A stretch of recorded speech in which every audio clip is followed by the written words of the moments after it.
La ceremonia fue en un pequeño tanatorio privado en Miami, y lo que me encontré allí más que un funeral, parecía una escena sacada de alguna película macabra de David Lynch.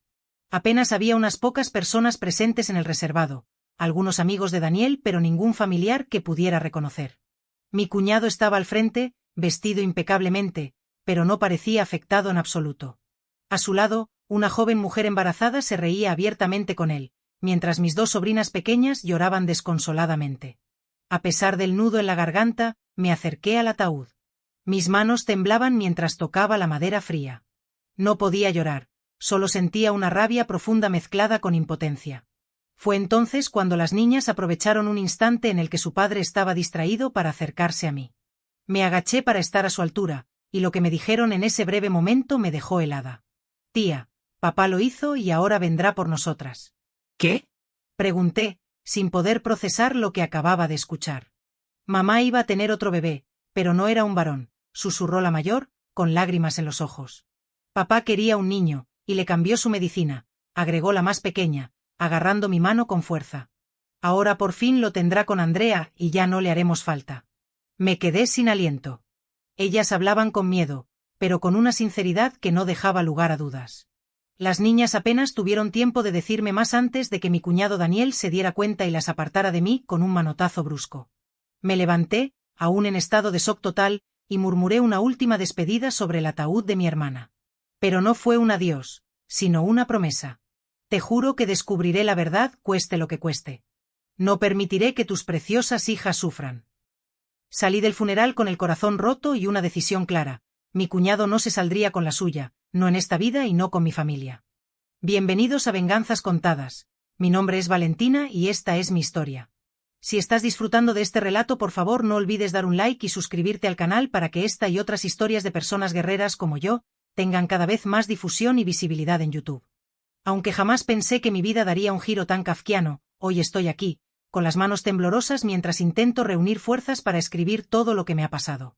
Tal vez esta historia no sea solo mía, sino también de mi hermana María, y de aquellas dos pequeñas almas inocentes, mis sobrinas, que me han devuelto el propósito cuando todo parecía perdido. Mi vida antes de la tragedia era sencilla. No diré que perfecta, pero sí llena de amor, aunque la responsabilidad había sido mi compañera desde que tengo memoria. Crecí en Madrid en un hogar humilde, con una madre dedicada y un padre que trabajaba en la construcción.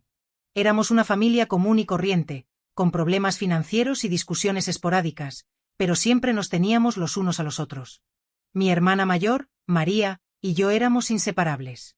Ella era mi confidente, mi mejor amiga, y a menudo la llamaba mi brújula, porque parecía saber siempre hacia dónde guiarme para conseguir la felicidad. De niñas, pasábamos horas inventando juegos en el parque cercano a nuestra casa.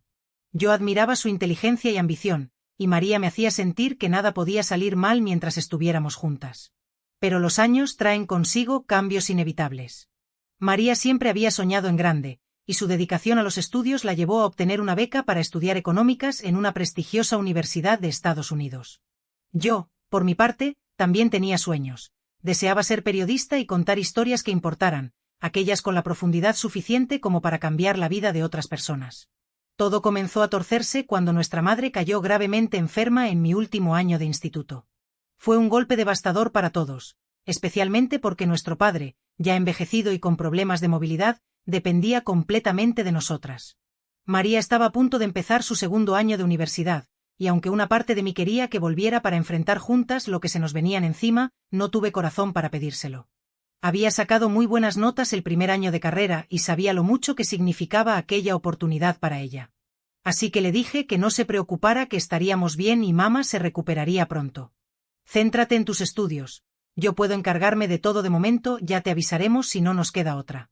Cuando terminé el instituto, renuncié a una beca que me había ganado para estudiar periodismo en Barcelona gracias a mis notas de sobresaliente.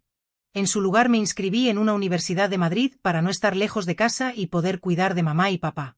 Los primeros meses, María llamaba todos los días, preocupada por nuestra situación, y siempre prometía que, en cuanto pudiera, enviaría dinero o regresaría a visitarnos.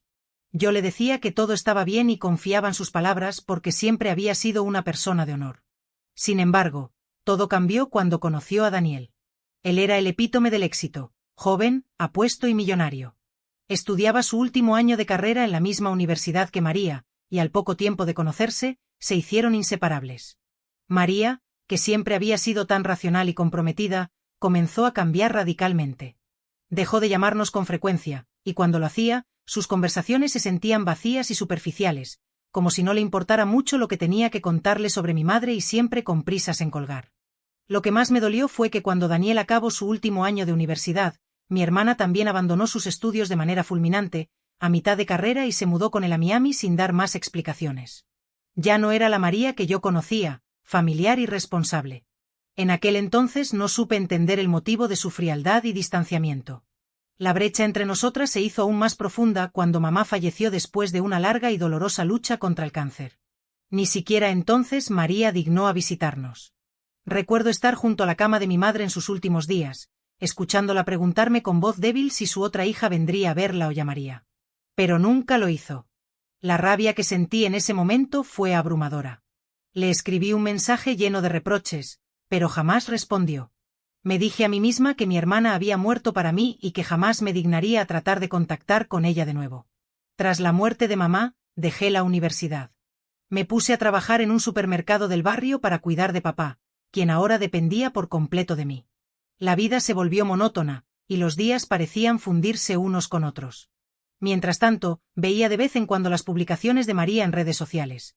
Fiestas elegantes, viajes exóticos y fotos sonrientes junto a Daniel, quien siempre lucía impecable en sus trajes caros. Tiempo después vi que se habían casado y después, que habían tenido una niña, y a los pocos años otra, mis sobrinas Paula y Estefanía. Era extraño verlas crecer a través de una pantalla, sabiendo que probablemente nunca llegaría a conocerlas. Nunca volví a ponerme en contacto con mi hermana y ella tampoco llamó nunca para interesarse por mi vida o la salud de su padre, así que los años pasaron y la distancia entre nosotras se volvió insalvable. Cada nueva publicación en su perfil de su vida de lujo era un recordatorio de lo diferente que se habían vuelto nuestras realidades. Mientras ella vivía en mansiones y viajaba en yates, yo luchaba cada mes para pagar las cuentas y asegurarme de que papá tuviera la mejor atención posible. Los años siguieron su curso, y finalmente, papá también se fue. Esta vez, ni siquiera me molesté en avisar a María. Había publicado su fallecimiento en redes y siquiera se molestó en escribir. Ella había demostrado una vez más que no le importábamos en absoluto. Fue una despedida silenciosa, pero no dolorosa. Estaba en paz, sabiendo que había hecho todo lo posible por cuidarlo hasta el final de sus días. Lo que no podía saber entonces era que esa paz duraría muy poco, y que pronto me vería envuelta en algo que jamás hubiera imaginado ni en las peores de mis pesadillas. Pasaron unos meses desde la muerte de mi padre, y mi vida, aunque modesta, había encontrado cierta tranquilidad. Seguí trabajando en el supermercado de siempre, cada día más resignada a esa rutina sencilla pero predecible. No era del todo feliz o plena, ni había encontrado un propósito claro en esta vida más allá de cuidar de mis padres, pero tampoco esperaba grandes cosas de la vida a esas alturas. Había hecho las paces con la idea de que María y yo éramos ahora dos extrañas, cada una viviendo en mundos distintos, separados por un océano que no era solo físico, sino emocional. Ella con su vida de lujo y yo con mi vida simple en Madrid. Sin embargo, la noticia de su muerte lo cambió todo. Fue un martes por la tarde cuando, por puro hábito, revisé las redes sociales mientras esperaba mi turno en la caja del supermercado. Ahí fue donde vi la publicación. Era una foto sencilla, una rosa blanca y un texto que decía, con gran tristeza, anunciamos el fallecimiento de María. Será extrañada profundamente. El funeral será este viernes en Miami. Sentí un golpe en el pecho tan fuerte que tuve que sentarme. La foto no estaba publicada en el perfil de mi hermana, sino en el de Daniel, su esposo, un hombre que hasta entonces solo conocía por las imágenes en redes sociales.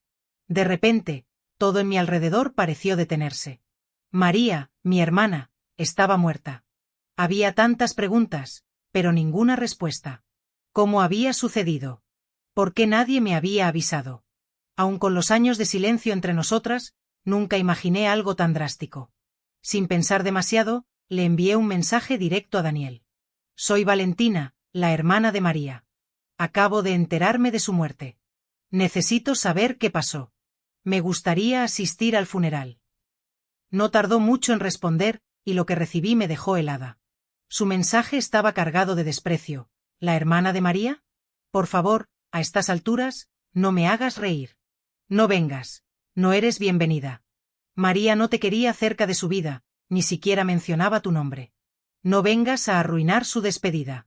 Mantente en tu miserable rincón de España y deja que los que sí la amábamos, le demos el adiós que merece. Sentí un nudo en el estómago. Era como si me hubieran dado una bofetada. Las palabras de Daniel no solo eran crueles, sino sospechosas. Algo no cuadraba. ¿Cómo podía alguien hablar así a la hermana de su esposa fallecida por muy mal que ésta se llevaran entre ellas? ¿Por qué le molestaba tanto que pudiera acudir al funeral?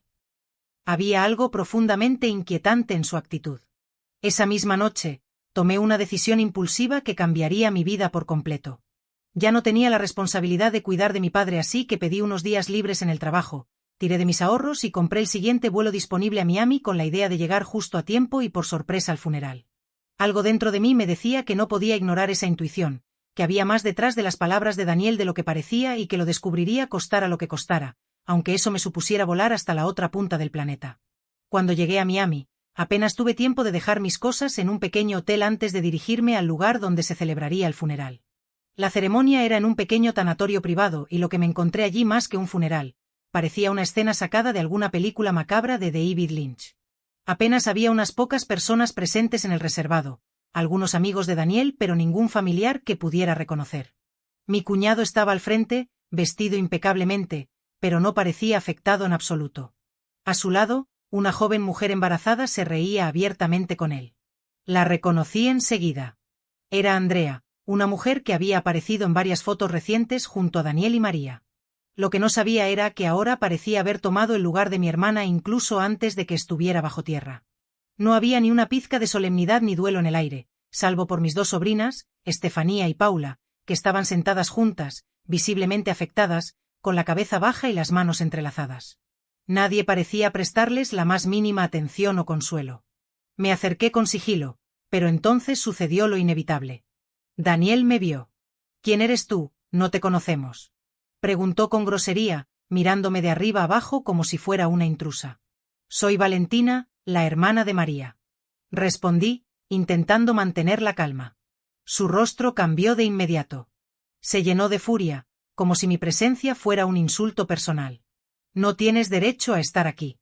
María no quería saber nada de ti», gritó, ignorando por completo a las personas alrededor. La tensión era palpable. Andrea se reía por lo bajo, susurrándole algo al oído, como si se divirtiera viendo cómo me atacaba. Me sentí humillada, pero no iba a marcharme. «Solo vine a despedirme de mi hermana, dame un par de minutos», dije, mirando fijamente el ataúd que estaba al frente. Sin responder, Daniel se alejó, pero no sin antes lanzar una última mirada de desprecio. A pesar del nudo en mi garganta, me acerqué al ataúd. Mis manos temblaban mientras tocaba la madera fría. No podía llorar, solo sentía una rabia profunda mezclada con impotencia. Fue entonces cuando las niñas aprovecharon un momento en el que su padre estaba distraído para acercarse a mí. Me agaché para estar a su altura, y lo que me dijeron en ese breve momento me dejó helada. «Tía, papá lo hizo y ahora vendrá por nosotras». ¿Qué? Pregunté, sin poder procesar lo que acababa de escuchar. «Mamá iba a tener otro bebé, pero no era un varón», susurró la mayor, con lágrimas en los ojos. «Papá quería un niño, y le cambió su medicina», agregó la más pequeña, agarrando mi mano con fuerza. «Ahora por fin lo tendrá con Andrea». Me quedé sin aliento. Ellas hablaban con miedo, pero con una sinceridad que no dejaba lugar a dudas. Las niñas apenas tuvieron tiempo de decirme más antes de que Daniel se diera cuenta y las apartara de mí con un manotazo brusco. Me levanté, aún en estado de shock, y murmuré una última despedida sobre el ataúd de mi hermana. Pero no fue un adiós, sino una promesa. «Te juro que descubriré la verdad, cueste lo que cueste. No permitiré que tus preciosas hijas sufran». Salí del funeral con el corazón roto y una decisión clara: Daniel no se saldría con la suya. Este era el comienzo de algo mucho más grande. Esa noche en el hotel tras el funeral, no pude dormir. El rostro de mis sobrinas no dejaba de aparecer en mi mente, sus palabras resonando como un eco interminable: «Papá lo hizo, cambió su medicina». Lo peor era ver el miedo en sus ojos, un miedo tan profundo que no debería pertenecer a dos niñas tan pequeñas. Mi vuelo de regreso a España estaba programado para la mañana siguiente, pero sabía que no podía tomarlo. No podía darme la espalda a mí misma ni a ellas. Pasé toda la noche pensando, dándole vueltas a mis opciones. La lógica me decía que no había nada que pudiera hacer desde mi posición, no tenía pruebas, no tenía recursos, y sobre todo, estaba en un país extranjero donde no conocía a nadie. Pero algo en mí se negaba a rendirse. Mi hermana había muerto sola, sin nadie que la protegiera. Sus hijas no tendrían el mismo destino. A la mañana siguiente, con los ojos enrojecidos y la determinación creciendo en mi interior, llamé al supermercado en Madrid y renuncié a mi trabajo. No sabía cuánto tiempo estaría en Estados Unidos, pero sabía que no podía volver a mi vida anterior fingiendo que no había escuchado lo que mis sobrinas me habían dicho. Usaría mis ahorros, cada euro que había guardado con tanto esfuerzo, para llegar hasta el fondo. Aunque había abandonado la carrera de periodismo años atrás, mis habilidades para investigar seguían intactas. Sabía por dónde empezar: las redes sociales de Daniel. Desde mi hotel, rastreé sus publicaciones y las de Andrea, su nueva novia. Pude localizar con facilidad la mansión donde vivían, un imponente edificio en una zona lujosa de Miami, con jardines impecables y una gran piscina en el patio trasero. También averigüé el colegio donde estudiaban mis sobrinas. La clave era no llamar la atención. Publiqué en mi propio perfil una foto antigua en el aeropuerto de Madrid, haciéndole creer a Daniel que ya había regresado a España. No quería que sospechara de mi presencia. Me mudé a un motel modesto a pocos kilómetros de su casa, alquilé un coche discreto y comencé a seguir sus movimientos desde lejos, usando una gorra y gafas de sol para evitar ser reconocida. Fue entonces cuando descubrí el primer detalle inquietante: el cuerpo de mi hermana había sido incinerado menos de 24 horas después del funeral. Sin autopsia, sin ningún tipo de investigación. Si Daniel había alterado sus medicamentos, como insinuaron mis sobrinas, no quedaría ninguna prueba. Este descubrimiento me dejó sin aliento, pero también me confirmó algo: tendría que encontrar otra forma de atraparlo. Al tercer día, logré acercarme al colegio de las niñas durante la hora del recreo. Esperé en una zona poco transitada cerca de la valla del patio, observando cómo jugaban. Cuando las llamé por sus nombres, al principio dudaron en acercarse, pero cuando me quité la gorra y las gafas, corrieron hacia mí. «¡Tita!», gritaron al unísono, abrazándome con fuerza. «Gracias a Dios que no te has ido», susurró la mayor, con lágrimas en los ojos. Hablamos en voz baja, con ellas de un lado de la valla y yo del otro. Me contaron que su padre estaba actuando de forma extraña últimamente, siempre hablando en secreto con Andrea y haciendo llamadas a escondidas. Ambas estaban aterrorizadas, convencidas de que Daniel planeaba algo horrible, pero no sabían qué. Les prometí que volvería al día siguiente con un plan. Mientras me alejaba, mi corazón latía con fuerza. No podía ir a la policía sin pruebas, pero tampoco podía esperar mucho tiempo. Sabía que Daniel no era alguien que dejara cabos sueltos, y si realmente planeaba hacerles daño, tenía que adelantarme. Esa misma tarde, fui a una tienda de electrónica y compré varias cámaras ocultas, micrófonos de escucha y un pequeño GPS. Al día siguiente, me reuní con mis sobrinas nuevamente durante el recreo. Les expliqué lo que tenían que hacer: colocar las cámaras y los micrófonos en lugares estratégicos de la casa, especialmente en el despacho de su padre y en su coche. A pesar de su corta edad, 8 y 10 años, ambas demostraron una valentía y una inteligencia que me impresionaron profundamente. Al día siguiente, cuando revisé las grabaciones por primera vez, lo que descubrí me dejó helada. Una conversación entre Daniel y Andrea reveló su implicación directa en la muerte de mi hermana. «Fue demasiado fácil», dijo Andrea, riéndose mientras acariciaba su vientre abultado. «Cambiar el líquido y que lo inyectara sola. Cuando tienes diabetes es tan fácil», nadie sospechó nada. «Y el seguro de vida fue la jugada maestra», respondió Daniel, con una frialdad que me revolvió el estómago. «Ahora tenemos lo que necesitamos para seguir adelante, aunque esas dos mocosas son un tremendo gasto y acabarán chupándose todo el dinero si no hacemos algo pronto». Entonces, llegó el golpe más duro. Escuché cómo discutían un plan para deshacerse de las niñas antes de que naciera su hijo varón. Según los audios, también habían contratado un seguro de vida por las niñas y pretendían contratar a 2 sicarios para simular un robo en la mansión y asesinar a las pequeñas. Planeaban hacerlo un sábado por la noche, cuando ambos estarían en el teatro, para tener una coartada perfecta. Mi corazón latía con fuerza mientras escuchaba sus palabras. La maldad de Daniel no tenía límites. Pero ahora tenía pruebas, imágenes, audios y detalles exactos del plan. Era martes y pretendían acabar con mis sobrinas el siguiente sábado. No tenía más tiempo, era el momento de actuar. Decidí esperar un día más para acudir a la policía, ya que al día siguiente Daniel había planeado reunirse con los 2 tipos que iban a cometer el crimen en un parking exterior de un centro comercial cercano. Lo seguí con discreción como solía hacer y conseguí imágenes de la cara de los sicarios y mi cuñado dándoles un sobre con dinero, la prueba definitiva de sus intenciones. Esa misma tarde, fui a una comisaría local sin muchas esperanzas. Pensaba que no me harían caso y menos en el poco tiempo que quedaba, pero tenía que intentarlo. Fue allí donde vi a Rubén, un joven policía apuesto y simpático que me escuchó con paciente atención. Al principio, pareció confundido cuando le dije: «Vengo a denunciar un doble homicidio». «¿Pero dónde y cuándo ocurrió, señorita?», preguntó, tomando notas. «No ha ocurrido aún, pero lo hará este próximo sábado a las 10:30, en la mansión de Daniel Méndez Castillo. Aquí están todas las pruebas». Sus ojos se abrieron con sorpresa e incredulidad. Vi en su mirada que por un momento pensó que estaba chiflada, pero tras un instante me propuso pasar a un despacho privado para revisar las pruebas más en detalle. Mientras miraba los vídeos, audios y fotos que había recopilado, durante la siguiente hora, le expuse todo lo que sabía, desde la muerte de mi hermana hasta el plan para matar a las niñas. Rubén me escuchó con seriedad, y cuando terminé, me aseguró mirándome a los ojos que si estaba en lo cierto, haría todo lo posible para proteger a las niñas. «Dame tiempo para hablar con mis superiores. Vuelve mañana temprano y a ver qué podemos solucionar», me prometió. Por primera vez en días, sentí que no estaba sola en esta lucha. Tal vez, solo tal vez, la justicia estaba al alcance de mi mano. Cuando llegué a la comisaría al día siguiente, Rubén me esperaba en la sala de interrogatorios junto con un equipo de agentes. Entre ellos estaba el jefe de la operación, un hombre mayor con expresión severa llamado Capitán Morales. La tensión en el ambiente era palpable, pero había una determinación compartida por todos: no dejar que este crimen ocurriera. Rubén me ofreció un asiento y comenzó a explicar el plan.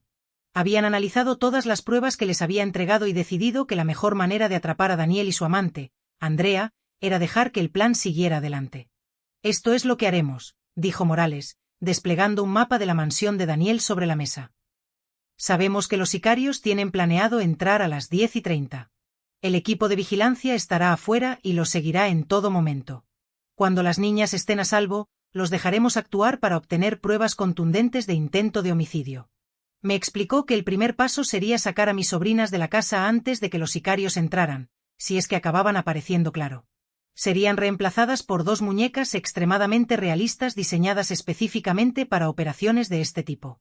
Estas muñecas tenían sensores internos que podían registrar disparos o cualquier tipo de daño, lo que serviría como evidencia en un tribunal. Después, me mostraron el resto del plan. Una vez que los sicarios fueran detenidos al salir de la mansión, dejarían los cuerpos de las muñecas en las camas para que Daniel y Andrea creyeran que las niñas realmente habían muerto. Este paso era crucial, ya que capturar sus reacciones les permitiría incriminarlos completamente. Les di mi aprobación total, pero le pedí por favor de que me dejaran estar presente en la operación para que las niñas vieran un rostro conocido al ser escoltadas y para asegurarme de que estaban bien. «Es un riesgo muy grande», añadió Morales, mirándome con seriedad. «Hemos evaluado cada posible escenario y lo que no podemos permitir es que un civil esté involucrado directamente en una operación policial, así que...». Con el debido respeto, capitán, lo interrumpí con un tono firme. «Estas niñas son mi única familia ahora. Esto no se trata solo de justicia, se trata de salvar sus vidas. Les he dado cada una de las pruebas que tienen y he puesto todo en juego. Por favor, déjeme estar allí cuando detengan a Daniel. No pido más». Morales me miró en silencio durante unos segundos antes de asentir con un suspiro. «Ok, pero llevarás un casco y un chaleco antibalas. No te acercarás al peligro. Y si veo que algo se complica, te sacaremos inmediatamente. ¿Entendido?». «Entendido», respondí con lágrimas en los ojos. La sala estalló en aplausos espontáneos. Sentí una mezcla de emoción y miedo, pero también una enorme gratitud. No estaba sola. El siguiente sábado por la noche, todo estaba listo. Yo me encontraba escondida en una furgoneta fuera de la casa y Rubén junto a otro agente en la habitación de invitados de la mansión, a escasos metros de las habitaciones de las niñas. Habían colocado cámaras por toda la mansión, conectadas en tiempo real al equipo de vigilancia que esperaba fuera. Mis sobrinas habían sido evacuadas discretamente una hora antes, en cuanto Daniel y Andrea salieron camino al teatro, y estaban a salvo bajo custodia policial.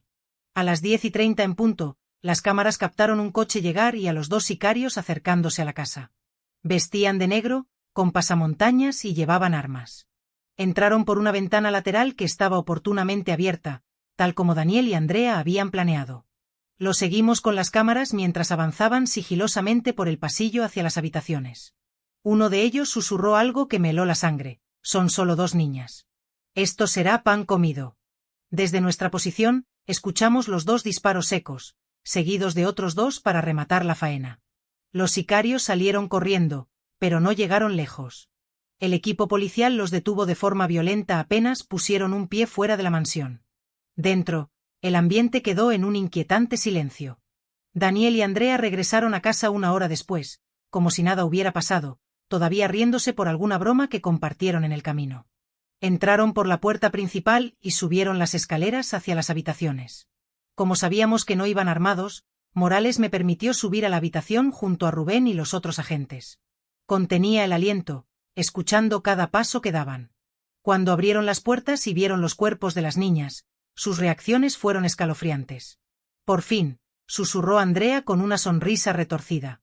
Daniel dejó escapar una carcajada nerviosa y la abrazó. Todo salió perfecto. Ahora tenemos la vida que siempre quisimos, mi amor. El desprecio y la frialdad de esas palabras me encendieron como nunca antes. Era mi momento. Salí de la habitación donde estaba escondida y me planté frente a ellos, seguida por el resto de agentes. «Qué vida escoria inmunda, la que tendrás en la cárcel», dije con voz firme y agresiva. Ambos se giraron, pálidos como si hubieran visto un fantasma. Daniel retrocedió, tropezando con una silla.